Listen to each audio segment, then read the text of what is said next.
Welcome back to RPO Podcast, everybody. Today, we have a guest today. Introduce yourself, please. Hello, y'all.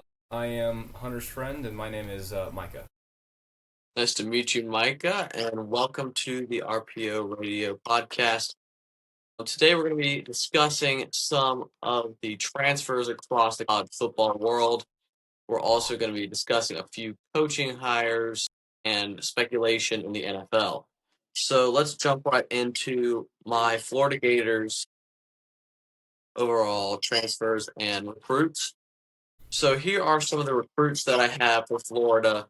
They got recently a new wide receiver, Davian Gross, which is a good addition for them, especially after losing some key weapons on offense after this season, especially with losing some of their seniors. But now Florida is starting to build a pretty good program on top of the new coach that they've received. And I'm just excited to see what happens next season with that. And then, in addition to the defense with CJ Bronaugh, which is a defensive back, which I think will be really good for them, especially during the secondary coverage. Everything will be great back there. All right. So, Hunter, if you want to talk about what you have to say, or, of course, anything that we all want to talk about. I have 10 guys that have entered the portal or have committed to a school that I really that stood out to me. The first guy would be Darian Mensa, who actually is getting sued by Duke for maybe going to Miami. We don't know yet. So he's entered the portal, but due to him saying that he was going to stay and then deciding he might leave, we're not sure if he's going to stay in Duke or go to Miami, but those are his only two options. He's a very good quarterback, very mobile guy. Arm talent could use a bit of work, but he's pretty young and he's got the legs for sure. There's also another quarterback who his name is Byron Brown. He was the South Florida quarterback, and he's definitely shown some flashes. And he has committed to Auburn from South Florida, and I think Auburn, while they've been a very struggling school as of late in the SEC, they might make a couple of baby steps towards becoming a bit of a better school there. Caleb Hawkins, a running back I'm very excited about actually. From North Texas, he's going to Oklahoma State, and he is a bruiser running back. He will run through you, he'll run over you, he won't care. He'll run until he cannot run anymore. And he is the transfer portal gave him an 89% grade, which is very high. Normally, you don't get into 80s when you transfer. So people are excited about this guy, and I am too. Teo Johnson, honestly, one of the best safeties in college football, is going from Utah to UCLA. A very good coverage back. I would not be surprised if I saw him in the NFL doing some things in a couple of years. And personally, my favorite one, because I'm a UNC fan, Peyton Sealman, interesting last name, going from Richmond to UNC, a very good linebacker, makes up for the fact that UNC has lost several linebackers to the NFL and the transfer portal due to the season last year not being very great. But another one who's not committed to a school yet, but I'm excited to see where he goes, is Nico Brown. He's a receiver from Yale, and that might not sound exciting to anybody, but he has a good height. He's very good in one-on-one deep balls, and he's tall, he's fast, and he plays very aggressively. So I would be excited to see if he goes to a power conference school. I think he could maybe win a conference player of the year somewhere, but I'm excited for him. Chris Johnson, a cornerback from Arizona State, has also not committed to a school yet. He is given a 96 grade, which is the fourth highest of any transfer. It's supposed to be really good, and I'm excited to see where he goes. I'm concerned for Arizona State, though, because they are losing a lot of people to this transfer portal. Adam Trick, an edge rusher from Miami of Ohio, has committed to Texas Tech. Another transfer going to Texas Tech. Texas Tech is shooting up the recruiting ranks, and they're like top 10 in the league right now. Chris Moreno going from Monmouth to Middle Tennessee State, which sounds very random and makes no sense, but he is the second best transfer according to the transfer portal. He has a 98% grade. That's very good. He's an offensive guard. He is very good at what he does. He's allowed 0 sacks, and he's played in the league for 3 years, which is impressive. I don't care who you're playing. If you can go 3 years and not allow a single sack, that's crazy. And one of the most exciting ones, he's probably going to go to the NFL, and maybe it might be a first-round pick, LJ Phillips Jr. from South Dakota. He was very highly recruited out of high school, and many colleges wanted him. Alabama offered him, Georgia offered him. But he decided to stay home in South Dakota, and he went off in South Dakota, and now he is going to Iowa, which already has one of the best offensive lines in the college football world. So I think LJ Phillips might lead the league in rushing next year. I would not be surprised if he is a top 10 pick next year. He is very good, and that's all I have right now. All right, thank you. All right, Hunter, do you have any recruits that you want to talk about? No, I think Micah covered most of them. He already mentioned the Duke quarterback getting sued. That's quite a interesting situation they have It there. is. I mean, suing him might be, in my opinion, a little much for saying he's going to go there and then not. I feel like unless he signs something, I think he should be able to make that decision. But I'm not sure what their decision if suing him was there. I think Duke, if they somehow keep him I think with the suing, maybe they're trying to just get him to rethink about going to Miami. But Miami could use them because Carson Beck won't be with them after this year. So if he transfers there, that will be a good replacement when Carson Beck leaves there and leaves a big hole to fill. And I think he could do most of what he did. That's pretty much all I have there. All right, Micah, what is your thoughts on the Philip Rivers interview with the Bills for the opportunity to be the head coach? Yeah, so I'm not very excited for the Bills on that one. I think Philip Rivers, he's definitely got potential to be a good head coach, but his biggest experience in coaching is a high school football team. And I mean, that's still impressive, but coaching in the NFL is quite a large jump from high school, and he's just been in the NFL. I don't know if he's quite ready to do that immediately. I would not be like upset if he was their offensive coordinator. He's very offensively minded as he was and is an amazing quarterback. But I don't think he should be their head coach, and if he is, I don't think they're going to be able to do much of anything, and I think if he becomes their head coach, the Patriots are probably going to be the leader of that division for a while. I would agree, and agree with what you're saying about him maybe being an offensive coordinator, or I would see him as a quarterback coach to even help Josh Allen improve just with his overall knowledge of the game and to almost get that veteran status. Yeah, backing off of what he said, I don't think I see Phil Rivers as a great head coach for the Bills. Offensive coordinator a little bit more, but then that would leave room for the Bills to be able to maybe get a Raheem Morris as their head coach, which could fill that hole that was left after they fired. I'm sorry, what was the head coach's name again? Sean McDermott. Yeah, Sean McDermott. That hole being left there from firing him, that greatly increase the Bills' chances of winning. I think Phil Rivers could be a okay choice for offensive coordinator. I think he can manage the roster much better than their current offensive coordinator is doing. So I think that with those, if they can get both of those individuals, I think that's a great team. But getting one or the other, I think it just still doesn't fix much of anything. Well, now that you mentioned Raheem Morris, I've got one idea that I think would be a great option for him to go. I just feel like that it could be a good step for him as as a coach. I wouldn't put him in as a head coach. I think he needs to grow a little more. Although he did great with the Falcons on some aspects of the game, I feel like he's just still quite not there. But once he gets into a spot where I think he's confident and ready to go, I think he can step out from that assistant head coach or offensive coordinator or any kind of position on the coaching staff that he wants to make a jump for. I would say I would like to see him go to somewhere like the Bengals because I feel like he could help someone like Joe Burrow, Jamar Chase, really grow and make a overall better offense to make that team better. Because of course they need some real coaching over there. We've seen that throughout this last few years that they've had. They've struggled a lot, especially with injuries.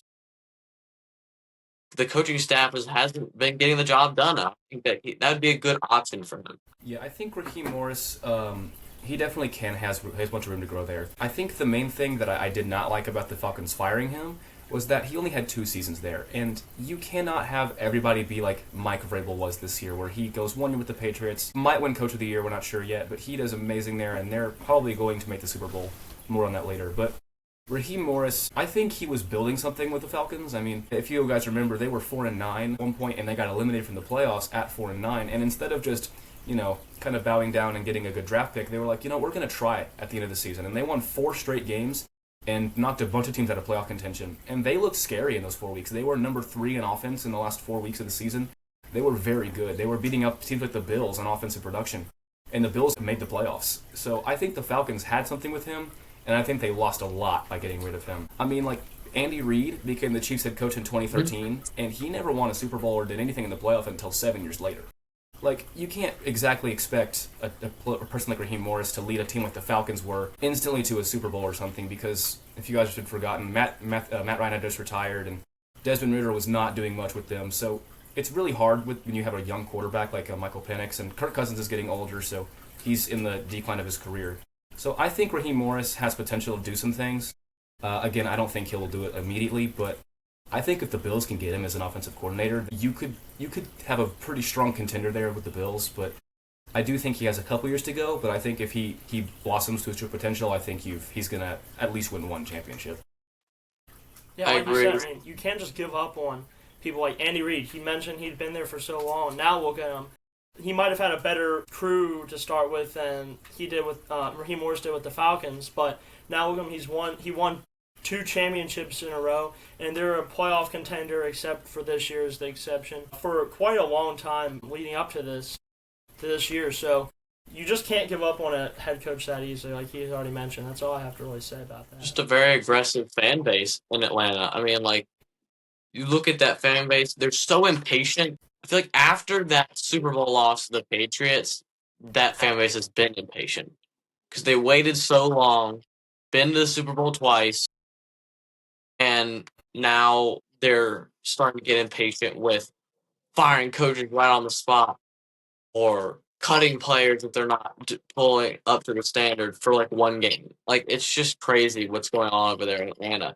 I feel like they need to take a better approach to that team. Like, look at the Carolina Panthers, especially their fan base. They're just happy they were able to make the playoffs this season. Like, I mean, that fan base has been super patient, especially since 2015 when they lost all 50 against Peyton Manning and the Broncos. Also, when they lost to Tom Brady. And they've waited a long time. They were almost in the same predicament as the Falcons, except that they have found a better ground level with coaching staff and players. They have a little more to build off of, unlike the Falcons. But I just think that the Falcons fans and the fan base should just take a step back and realize it's going to take time. Yeah, teams like the Chiefs, I mean, we talk about the Chiefs now. People that are younger aren't going to really understand this, but because the Chiefs are so good right now, even though this season was not great, they've been perennial title contender. They had not appeared in a Super Bowl in nearly 50 years when they appeared against the Niners in 2020. I mean, that was one of the longest droughts in any sports history, and the Chiefs fan base waited for a long time for anything to really happen with them. They went through really rough times. They went 2-14 like 5 times, I think. They were really bad, and you have to be patient with players and development because people aren't going to be in their prime year one. Very few people have done that, and when they do, it usually fizzles out shortly after. Like people like CJ Stroud, he still has a lot of career left. I'm not saying he's done, but his first season was far better than his most recent ones. And you saw recently with the game against the Patriots, he did not have a good game. So a lot of people need to wait on the Falcons. The Falcons could become a powerhouse. Drake London is still young. Bijan is one of the best running backs in the league. Michael Penix could become something. What do you say? Kyle Pitts at tight end. Yep, Kyle Pitts is young. He's one of the best tight ends in football right now because they're actually giving him the ball this time. Mm-hmm. They have a young defense, two young edge rushers. Jesse Bates is still good, even though he's nearing 30. Maybe he is 30, I'm not 100% sure. But he's still a great player, one of the best free safeties in football. So I think the Falcons could build a nasty roster, but they have to wait. And it's not going to happen right now, but like in 3 years, if they're patient and they build slowly, they could become a title contender. Well, do we have any other thoughts on any coaching fires or coaching hires or speculation? Robert Saleh, Titans, I'm extremely interested in this one, honestly. I had a couple of bad feelings at the beginning because I thought of his Jets days when they were not good. Then I kind of look back at his coaching career just to see like what he's done. And I have a list of what he's done in coaching, and it's actually, there's a couple bad things, but there's some impressive stuff here. So he was a defensive assistant in Michigan State from 2002 to 2003. And Michigan State went from 4-8, one of the worst defenses in Big Ten and football, to 8-5, and they won a bowl game. They were very good on defense. They were number 2 in the Big Ten. Ohio State was number 1. Michigan State was very good on defense, and then he goes to Central Michigan, becomes their defensive assistant for 1 year, 2004. They go from 2-9 to 4-8, which is not a massive jump, but any improvement is improvement. And then he went to Georgia, became their defensive assistant in 2005. They won the SEC that year, went 10-3. And then he was a Texans defensive intern, quality control defensive player, and linebacker assistant. Now, this was probably his worst coaching stint. He was there for 5 years. They were statistically one of the worst teams in the league, but the Texans were still young. I mean, they were founded in 2002. He went there in 2005. You're not exactly going to be a title contender at the beginning of your franchise's existence. And then my favorite one, most exciting one, he was the quality coach on defense of the Seahawks from 2011 to 2013, and he actually helped found a very well-known team called the Legion of Boom. Yes. Cam Chancellor, Richard Sherman, Earl Thomas III. You got a lot of players there that are well-renowned. And even the players people don't know, like Cliff Averill, still had like 10 sacks in the season. They were very good. So he helped make that Legion of Boom what it is. He was the Jaguars linebacker coach from 2014-2016. That wasn't great, but again, you're not always going to be perfect. And then he was the Jets head coach from 2021-2024. That was probably his second worst thing. And then he was the Niners defensive coordinator from 2017 to 2020, and then this season. So I think his defensive coaching ability is going to be very interesting for this Titans. People are kind of mad about this for some reason. They think that the Titans needed an offensive-minded player or coach because their offense is good or is really bad. But that's why I think they need a defensively-minded person, because you cannot save this Titans offense right now. I don't think Ben Johnson could do anything with this team. The Titans offense was 30th in points per game with 16.7 and 30th in yards per game. They were dead last in completion percentage and dead last in yards per play, and they were 29th in passing and 30th in rushing. I don't think you're going to be able to rebuild this Titans offense right now. I think, like teams like the Panthers this year, we were not good on offense. Like, we were not very good. We were like 20th. That's not good for a playoff team. Our defense is what got us in the playoffs, because our defense was able to compensate for the amount of times we had to punt the ball. Like, our field position for our defense, I think our opponents averaged the ball in like R45. That's terrible. And we still won 8 games this season because our defense was so stout. I think the Titans need to focus on defense, and they still have Jeffrey Simmons. They still have some young studs on that team. So I think the defensively minded hire, I think, was their best choice, honestly.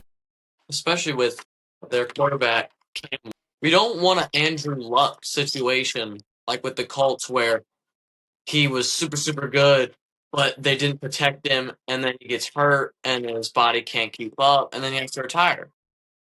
We don't want that situation with the Titans because Cam Ward has a lot of potential. I think that Cam Ward could get to the point where he could start contending for Super Bowls in his own right. They just have to protect him. Where if you see that he's got bruised ribs or some sort of minor injury, let the guy sit on the bench. If your season is, unless you're like about to head to the playoffs, sit him down. Like right now, I highly doubt that the Titans are going to be heading towards the Super Bowl anytime soon. They just need to conserve their talent and keep them healthy for future years. And for Cam Ward to have success, he also has to have people to throw to. And I personally could not name you any of their wide receivers or tight ends at all. I have no idea who they are. And if he named one, I still wouldn't have no idea who any of them are. So I don't know how you expect to have success when you have no one to throw to. Kind of like Josh Allen. He's a great player, but he can't do as much as he possibly could with the not as good receiving core as he possibly could have. So I think that hinders Cam Ward a lot, and I think that's hindering his ability to be able to be a great football player. Well, who would like to wrap us up today for the overview of the video? We have the picks for tomorrow's games, Yes, the the AFC picks. and NFC Championship, and I think that should wrap it up after that. All right. So we had, and I think there was maybe one more transfer portal thing with Penn State. Oh, yes. So I forgot to mention. So in the transfer portal, there has been one team that has been really, really active.